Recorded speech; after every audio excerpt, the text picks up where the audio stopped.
Welcome to a noble society of young urban entrepreneurs sharing knowledge and building wealth. Welcome to the League of Hustlers. The hustle is in your bones. It runs through your veins. It's that ambition to do more, become more. You can feel it. You know you have what it takes. You know you can build a life you've been dreaming of. It's time you live up to your potential. Welcome to the League of Hustlers. Welcome back, ladies and gentlemen. Another episode of the League of Hustlers. I'm your co-host, C.D. Barnes. And I'm HT.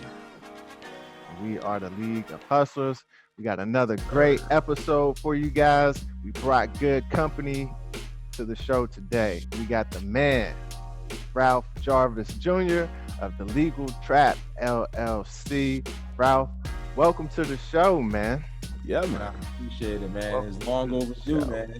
You know, I've been following y'all for a minute, so super excited, geeked up to, talk some game, man. I appreciate y'all having me. Yeah, absolutely. Glad to have you, man. But first things first, we got to kind of dig into it to what it is you do. Explain, we want to know about the Legal Trap LLC. We want to know how this thing started, how your path to financial literacy started. Just kind of give us some insight on what it is you do. Oh, man. Great question. I'm going to try to keep it short-winded for y'all, man. I'm pretty long-winded. I'm going to try to keep it short for y'all. Big passion, though. Like I was saying, I'm from Philadelphia, so I'm not from the worst part, in the world, but, definitely from lower income, a little bit of the grind. So just coming up, money, talking financial wasn't a big part of the household. I was lucky enough to play sports. So got into school playing sports, and long story short, as far as the school went, I just kind of had to get focused. Therein lied finance. I always liked money. Coming from the hood, we always been hustlers, League of Hustlers, right? We always knew about trapping. So if I'm man, if I'm gonna be the only person out the hood going to college, right, man, I gotta get to the bag. So finance, business was just always my thing. So that was kind of what school and business kind of led me more into financial literacy personally. After I got out of school, went to work corporate at a big brokerage firm, and actually got, certified as a financial advisor. So finance was always been there. As I started to get more into social media and getting older and being, more a part of my community, I started to understand the need for what I learned, financial concepts, financial literacy, understanding money, understanding investing, generational wealth, and just long-term cash flow. I seen a huge gap of that from where I came from the urban community, and just my neighborhood in its essence. So with that being said, once I took on a more personal responsibility to make myself more financially literate, become, somewhat of a serial entrepreneur, an investor, I kind of used Instagram, YouTube, social media as kind of a leveraging tool to help spread the word to my community.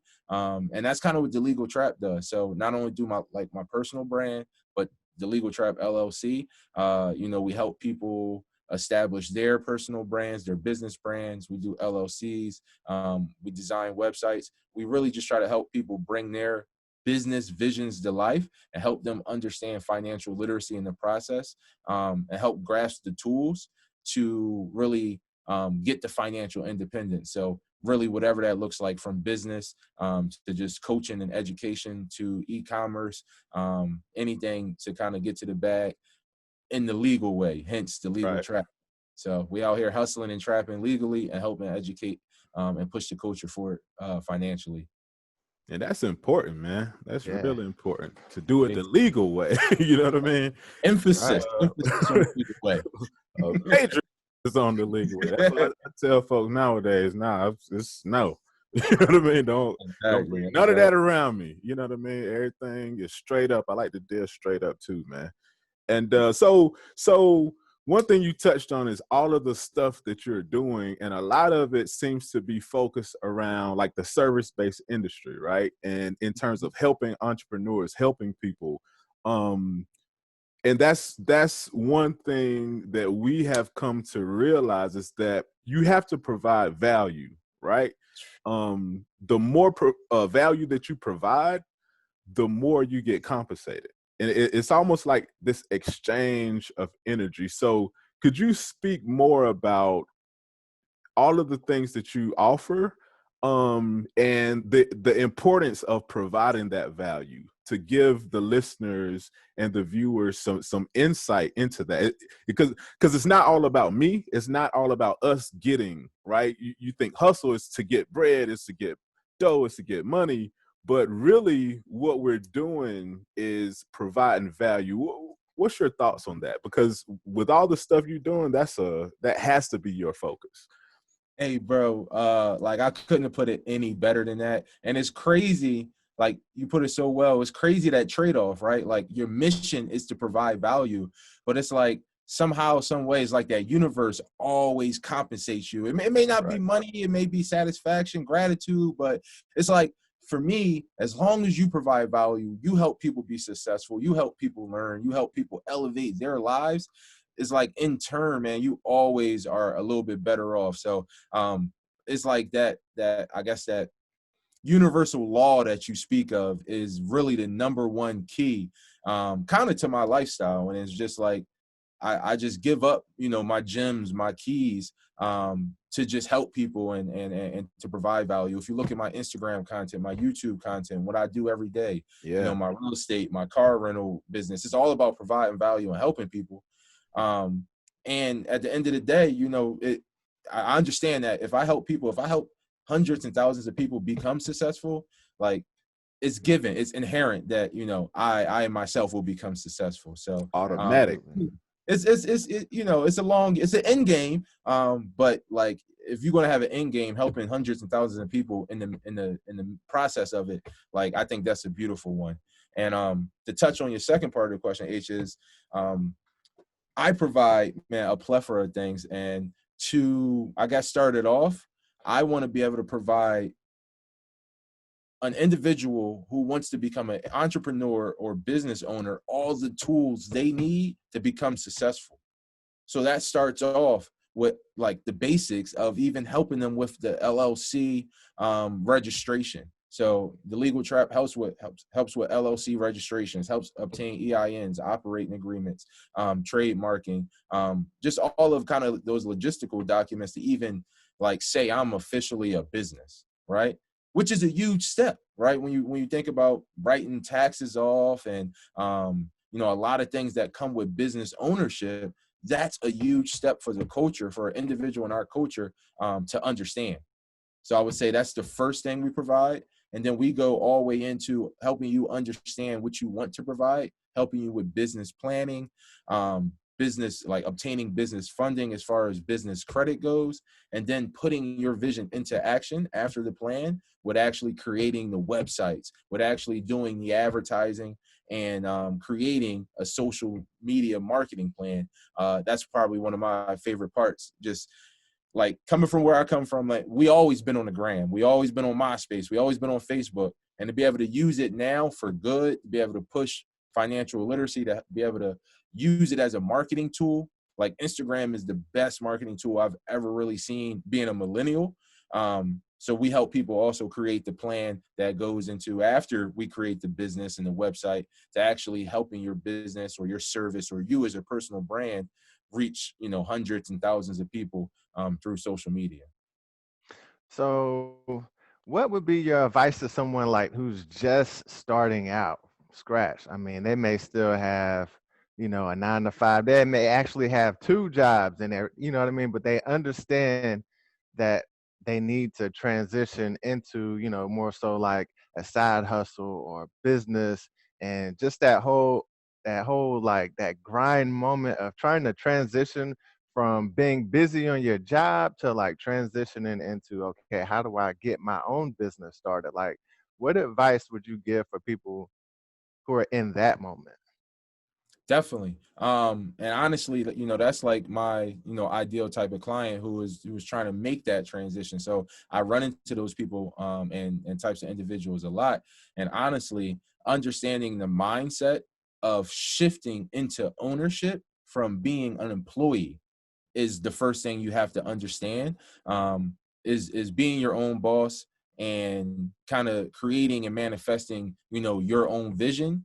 Not only the freedom and flexibility that comes with that, but the determination, the work, like the tireless hours, the expanding of your knowledge and skill set that's going to go into that, understanding the mentality and kind of absorbing that mentality is really the first step before you can even make the business, before you start to fund the business, make the website. Like, you have to understand what you're getting yourself into and differentiate yourself from that 9-to-5 worker to what an entrepreneur is, to what somebody who is going to work for himself is, and understand what goes into that. So it's the mentality for me. Right. Yeah, all that's important, man. I just find that component right there to be like a real tricky, because a lot of people never make it out of that space right there. Honestly, That is, if I can jump in real quick, I was in a corporate, like, I got a degree in finance and I worked in a corporate brokerage firm for 4 years before I understood the importance of owning not only businesses, real estate, income producing assets. I worked in as a financial advisor, as someone who did stock market investing, help people invest in portfolios.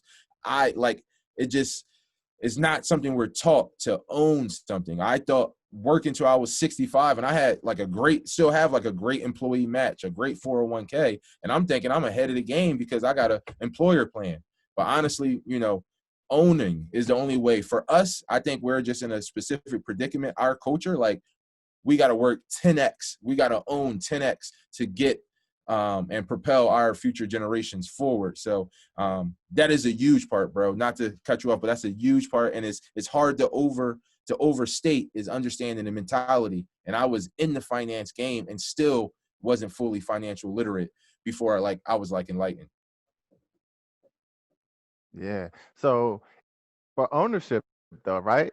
You mentioned like, okay, you need a business, you need a real estate, you need this. Like, what would be like, where do you start? Where does a person begin? Do you feel like to get on that path, what would you recommend? Where would you recommend a person even starting?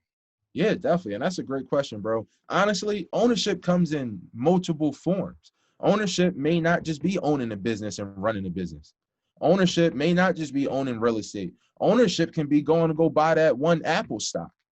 You own a part of something. I tell, a lot of, my community is, we going out there buying those high designer clothes, we buying new Vapor Maxes, Nike tech suits. And I ain't gonna hold you, man. I like to get fly too, but own a part of that, right? A stock is a piece of ownership, of equity in these companies. So don't just spend your dollar on materialistic things. Like, you can actually own a piece of these companies we wearing every day by buying a stock.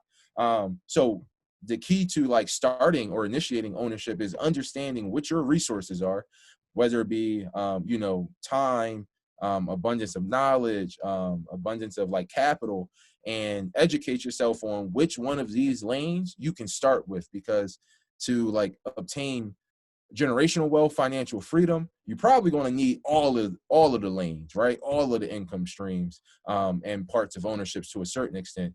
But figuring out where your resources and your abundance of resources lies, and which one of these ownership of assets you can start with. Yeah, man. Yeah, and so one thing that we've been often challenged with the League of Hustles, we understand that there are multiple types of people, right? You have some people that are self-starters, some people that are entrepreneurial, you have some people that aren't interested in necessarily owning the business. But I think that the point that you're making about ownership, and that it's not only in terms of, we're not only speaking in terms of owning a business, but we're also speaking of stocks and stuff like that. But I will also go so far as to say, also, if you're just not a entrepreneur minded person, own a project. Like if you're working at a job, own a project, right? Take ownership of that project. Take ownership of, you know, some tasks that you're set out here to do as well. You can look at examples like Guy Kiyosaki, right? The Apple chief brand enthusiast or something like that he calls himself.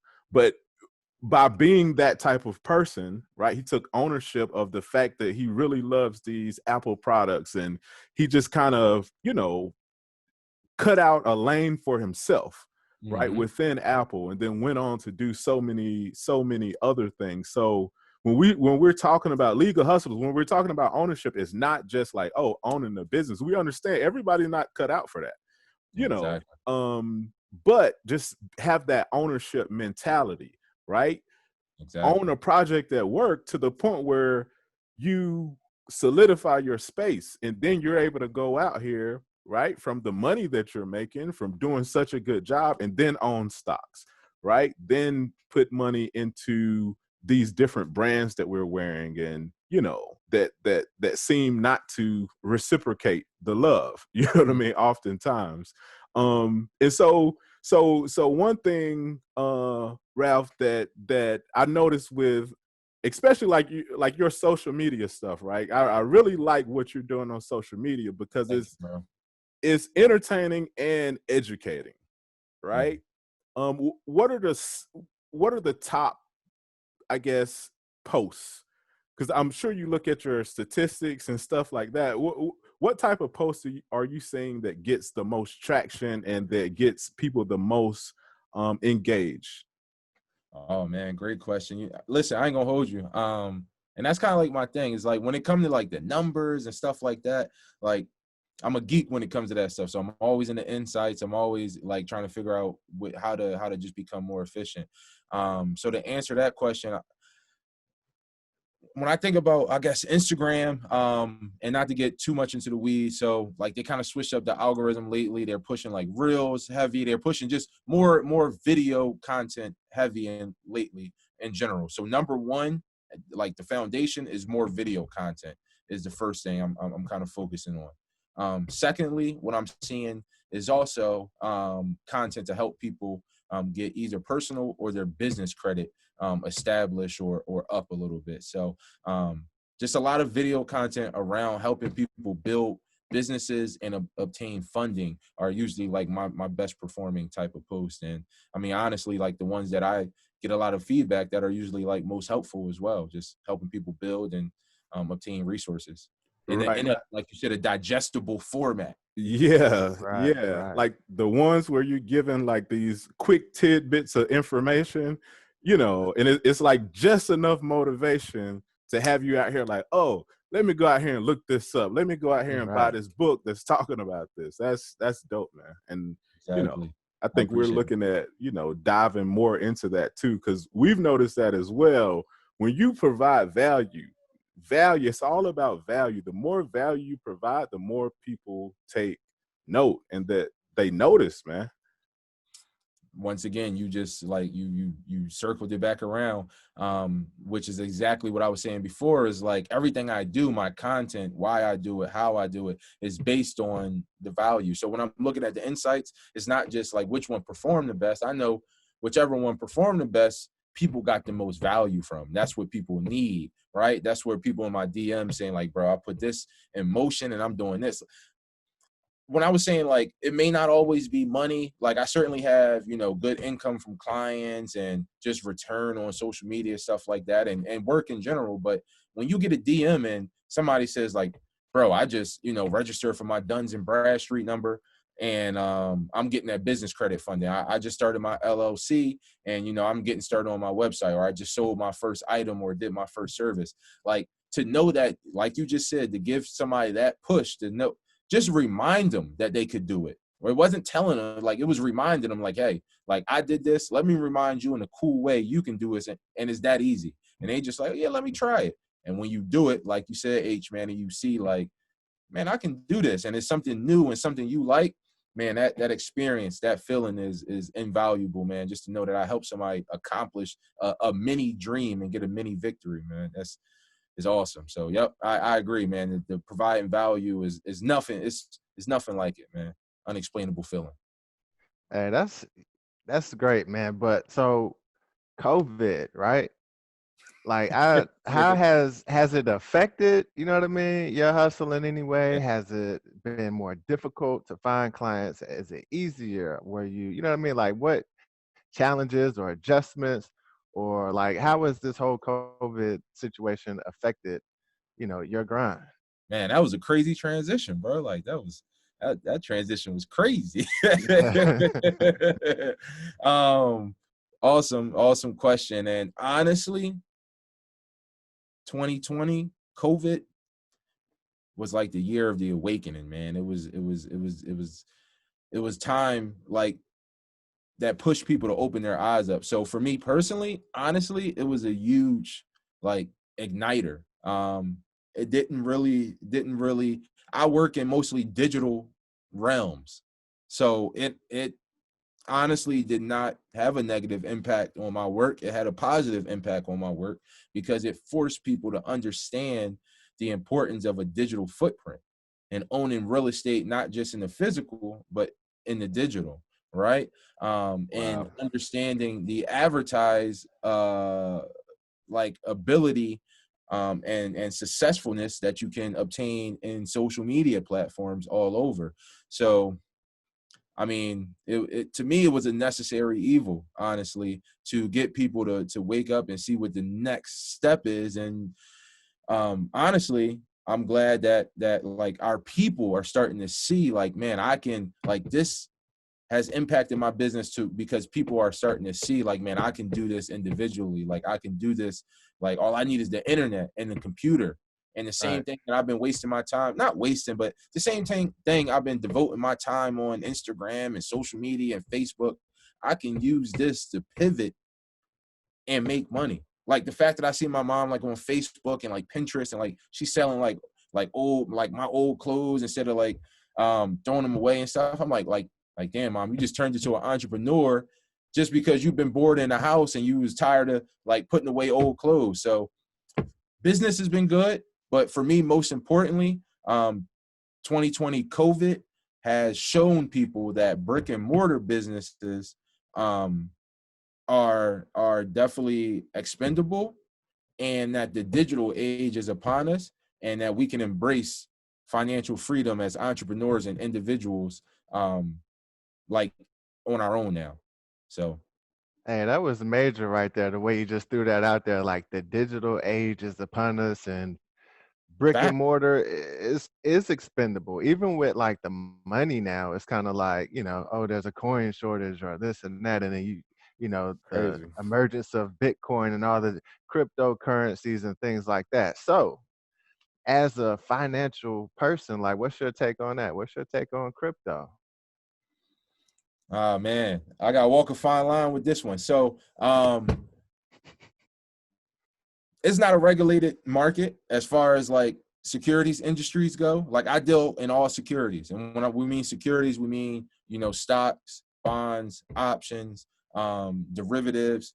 That's not it's not regulated. So for me, although I work in a digital age and live in a digital realm for 90% of my time, it's also hard to advise or back something that is not backed by a federal government, but also understanding the importance of diversification and the importance of where we're going digitally, how much money we are continuing to print and flood into our economy. It's only right that I acknowledge the importance of a universal digital currency. But can I advise on it? Can I up, down? I mean, I can't. But right. I see it, and I see the importance. I understand the importance, and depending which way the world tilts, it could be very much a very big thing. It could be, you know, a small thing. Yeah, my thing is like when you look at the landscape, it's almost like we're being prepared for it.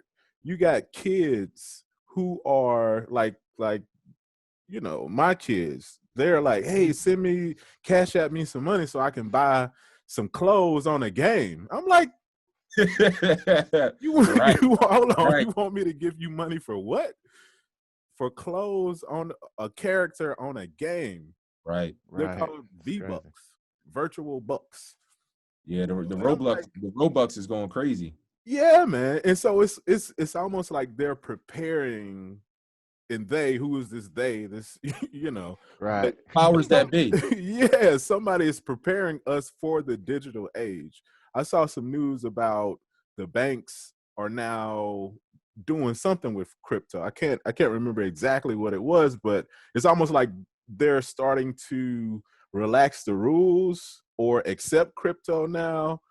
And so all of this is new, you know, and I'm wondering if it's not an opportunity, you know. So I don't know. I guess, you know, time will tell.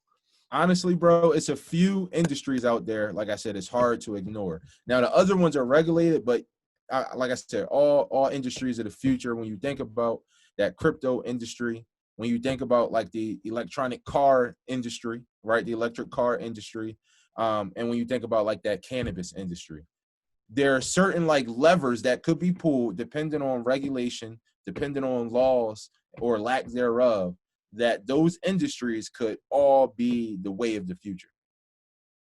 All of them. So It's um, crazy. And it's all of hard it has to, the potential to be huge. exactly. The same way Amazon was, the same way Apple is, those things could take over the next millennia. Right. It's hard to ignore the importance of it. It's just right now there's such futile stages. Yeah, one quick question too, to kind of segue into you know, I know we don't have much time, but tell us about, you know, you mentioned like the electric cars, and these, you know, major industry shifts such as like your Uber. Tell us about, I saw something you were saying about Turo, right? And this rental business. Tell us about that briefly, and Yeah, you definitely. know, the opportunity there. Definitely. Great question. And that's one of my recent passions as well. So big thing right now, we've been talking about that digital age. So right now we're seeing like this shift to rideshare platforms, right? And the first thing we seen was like Uber and Lyft, where they're picking you up, like they're virtual, you know, taxi companies, right? So the next wave that we're seeing are these rideshare rental companies like Turo and HireCar that are actually allowing you, like replacing like those Hertz and those enterprises, and allowing you to rent cars from ordinary people, right? In like that digital fashion, and like without having that third party, right? That middleman. They cut out the middleman. That's all like this new digital rideshare platforms cutting out the middleman. So being like ahead of the game, we found a way to like, I guess, turn it, like operationalize this and turn it into a business, right? Turn it into a passive income stream. How do we turn liabilities, depreciating, like well-known depreciating liabilities, cars, into assets? Okay, well, let's see if we can get a deal on them and put them out on the street and make money off of them per day, like Hertz and Enterprise and Avis has been doing for so long. But now the digital age has put that power in our hands. So what we're doing, essentially, we're just trying to creative finance and buy vehicles. And we use rideshare platforms like Turo, HireCar, or a few other ones. And we actually put those cars on those rideshare platforms so that individuals, regular individuals who just want to rent a car, say you're in town, and also the big catch is that individuals who actually drive for Uber and drive for Lyft are some of the biggest customers who rent those cars, which means you can have cars rented out for weeks, for months, because you're providing value. Whereas though you're helping someone who may not even have like a normal 9 to 5 or even have a vehicle, but they can go rent a vehicle for a couple bucks a day and go make a couple more bucks a day delivering people or door dashing, because we're in a digital age, and you're just sitting back in the house making money while you sleep or while you chill because you invested in the asset while also providing value for somebody else who is making money doing Uber. So H, to bring it back around to what you said, you can make money off of providing value for other people. And this digital age is a great place to, bro, I don't even need a job anymore. I can, even if I don't have the cars, I can go rent a car and do DoorDash and Uber Eats and make money. I seen that, and I'll say, okay, I won't do that, but I'll provide the cars for people, so it's a win-win. Yeah, that's a awesome hustle right there. And just like you said, it's cutting out the middleman. You know what I mean? The digital age, a lot of this stuff is just about cutting out that middleman, putting a platform in place and giving it to the people. And then basically you can serve yourself out here. You know what I mean? It's like, have it your way, folks. My man Ralph Jarvis Jr. is a hustler. All right. That's ownership the legal trap way, man. Yeah, the legal trap certified. way. The legal trap way, folks. Man. But it's time for the challenge, though, man. You already know at the League of Hustlers, you got to walk away with some homework. Gone are the days where you just listen to podcasts. We want you to take something away from the show and actually implement it into your life, into your business, into your day-to-day. You need to leave here and, like, you know, have some effect in your hustle, have some effect in your grind. Ralph, as a guest, it's on you, brother. What would you have the challenge for the day be? And you know I gotta hold it down. The League of Hustlers, the legal trap way, right? So we've been talking about entrepreneurship and ownership. So you know what I want you guys, viewers, to do is take some time and think about something you're doing, something that you could do, some type of you know, action, skill set, or hustle or trap that you guys can come up with that can earn you, that you can monetize in this digital age. So once again, I want your viewers to come up with something other than their 9 to 5, some type of hustle that they can monetize, some type of skill set that they can monetize, some type of asset that they can monetize in a digital way. And, you know, just write it down. You don't even got to put it in action, but just think of something. Think of something that you guys can monetize in this digital era. There you have it, ladies and gentlemen, from the man himself, man. Write it down. Matter of fact, leave a comment, right? Leave a comment or shoot us a DM, shoot us, you know, an email, however you want to reach out, text us, whatever, all right? But take action. There you have it. Yeah, man. Where can they find you, man? What's your handles on social? Yeah, definitely. So Instagram, Twitter, at Ralph Means Biz. We also have a YouTube channel, which is the Legal Trap LLC. And if you're interested in any services or anything, learning more about what we do, you can find us at www.thelegaltrapllc.com as well. Boom. Yeah, man. That's what's up, man. We really appreciate you falling through on the show. We definitely gonna have to have you back so we can dive deeper into some of these other topics, man. You know, we talked about a lot, and it's time. It's time, y'all. Y'all see what 2020 did to us. You know, man. I want to say thank you to you guys for having me, man. It was a pleasure. This was one of my best experiences yet, man. Thank you so much, man. It was a pleasure. Yeah, man. Salute, man. We appreciate you, bro. Likewise, guys. Take it easy till next time. Yep. And with that, folks, you already know what to do. All right. Go get it. Yeah.